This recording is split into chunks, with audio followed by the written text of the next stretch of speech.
Welcome to AgePotential TV. I'm Lori Campbell, your host, gerontologist, and advocate of your best life, here to introduce you to an emerging trend called Age Potential. Here's to living out your age potential. Today we will be talking about the power of self-reflection. Reflection's good for the soul. It's healthy to stop occasionally and reflect on your life. Where have you come from? What have you learned along the way? What beliefs do you hold, and do they align with your current values, goals, and aspirations? Self-reflection is the process by which we come to observe, examine, and explore our own unique inner world. My guest, Emily Hedges, is here to share her recent self-reflection journey. Welcome. Thank you. It's great to be here. People perceive this inner journey of inner reflection as intimidating and often scary.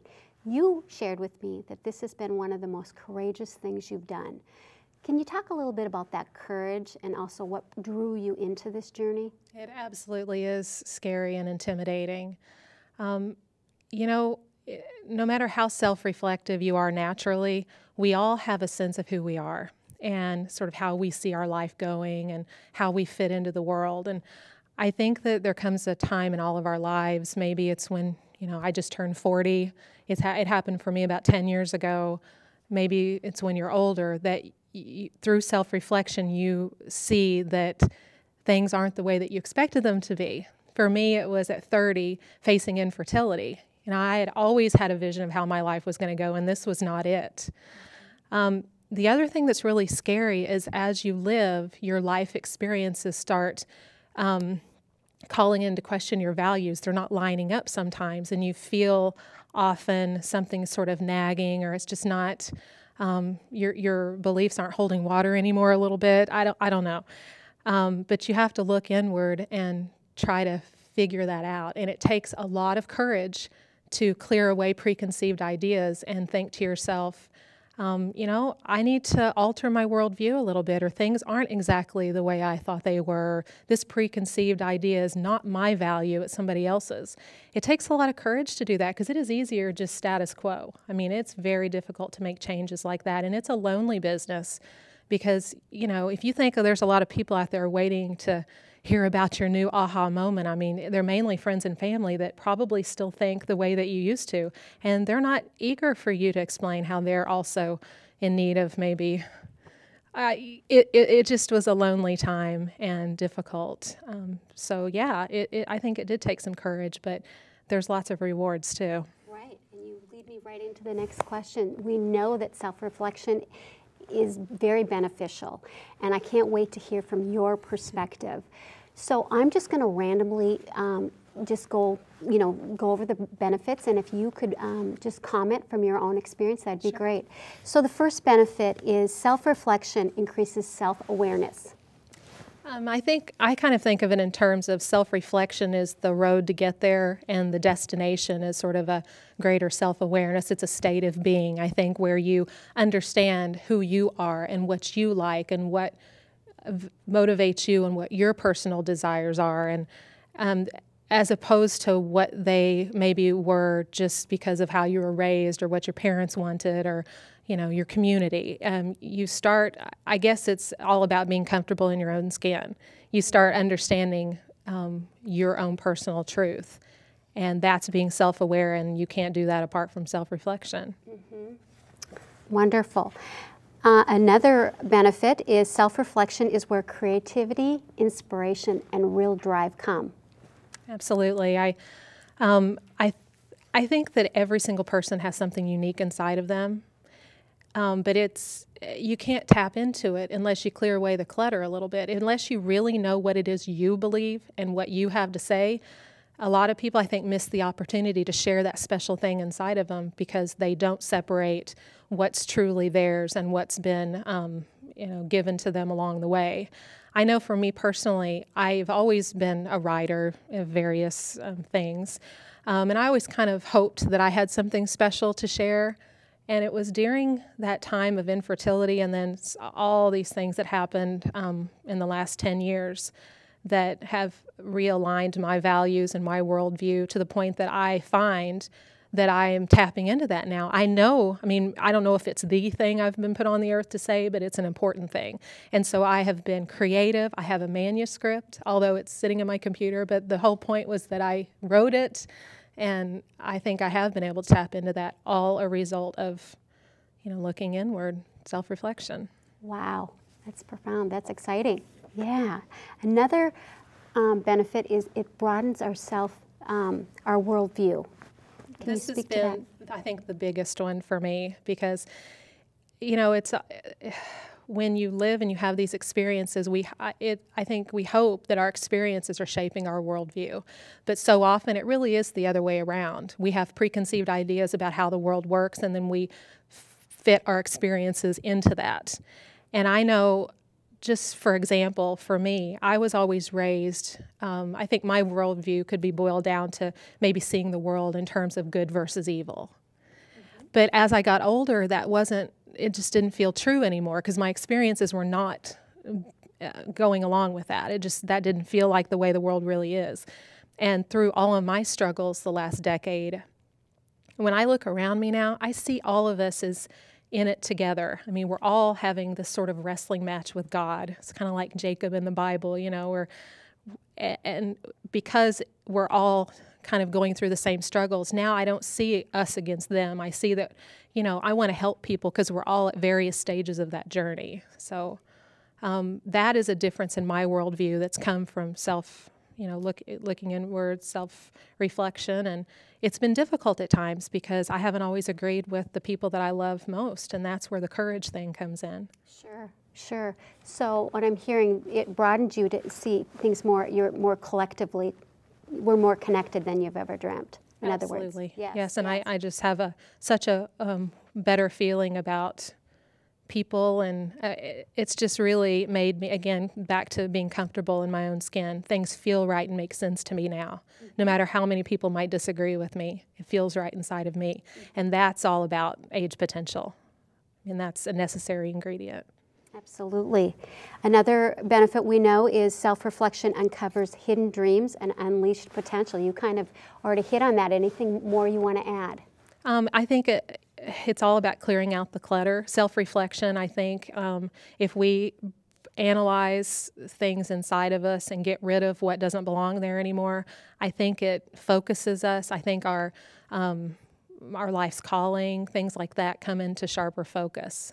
Mm-hmm. So I think that's important. Right. And lastly, during self-reflection often brings an aha moment. Did you have an aha moment? I think so. Now, you don't really know it at the time, maybe, but mm-hmm.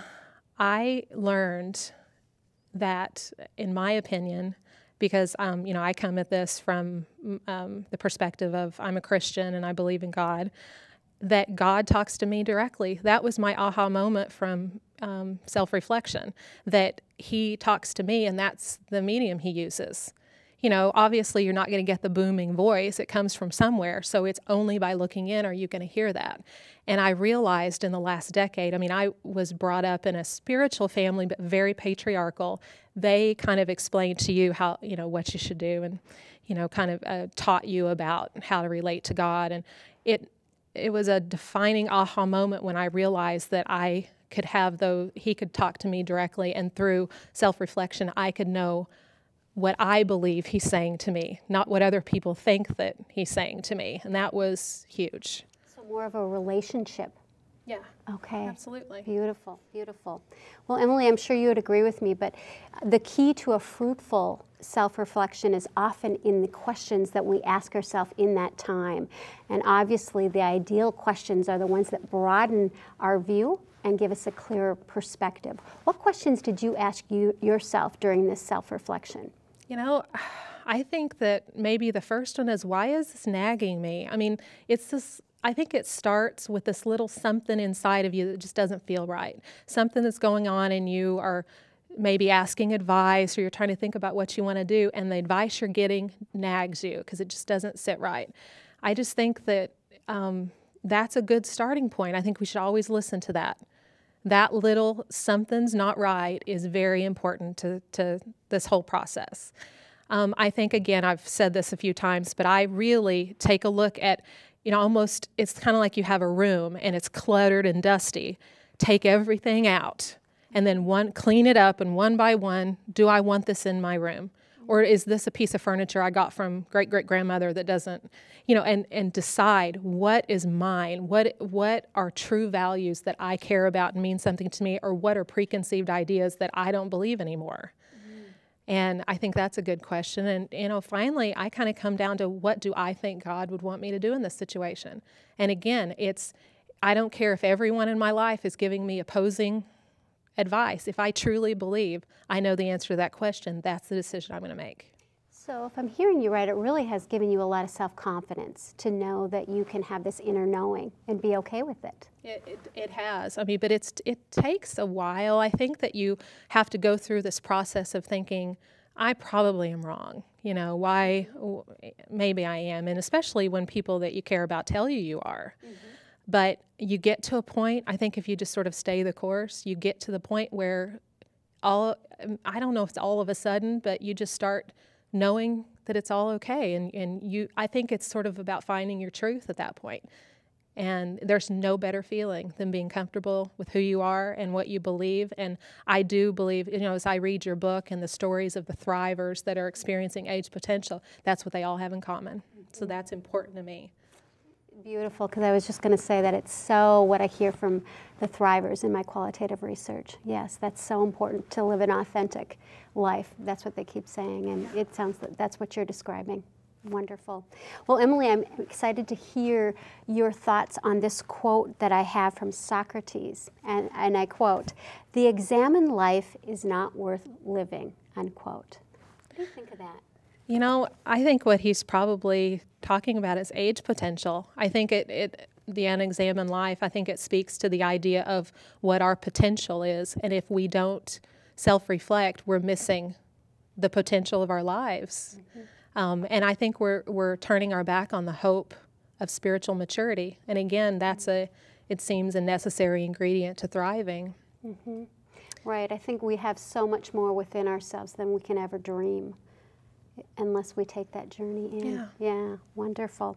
Finally, all the insight and wisdom that you have gained from this inner journey, how has it changed the way you are going to live in the future or live your age potential out, do you think? I think it's, since you quoted Socrates, I can't help but quote my favorite self-reflective author is Henry David Thoreau. I mean, as I was a big nerd reading him in high school, mm-hmm. but he says that nothing wears as well as the truth, mm-hmm. and I think that's so true, because when you get to like the last third of your life, you better be living your truth, your authenticity, and I think that to me is very important, and I'm very aware of that's how I'm going to experience age potential, if I remember to always live what my truth is. Mm-hmm. Mm-hmm. Beautiful. Any last inspiration you'd like to leave with the viewers that are contemplating entering into this journey of self-reflection? Well, it can be scary, it can be lonely, certainly, but thrivers are people that aren't afraid to look inside, and they're not afraid to accept the consequences of what they find. And that takes courage, and I think that that's inside all of us. And I don't know, maybe the last thing I'll say is that my story ends happy because I had 3 adoption miracles, so I'm a mother after all. So it's been a very good end to my last 10 years. Beautiful.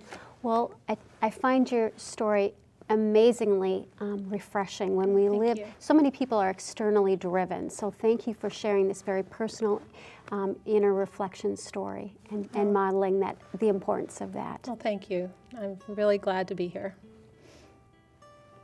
To truly be yourself, you must first know yourself. Reflection is a highly valuable and integral part of any fulfilling life.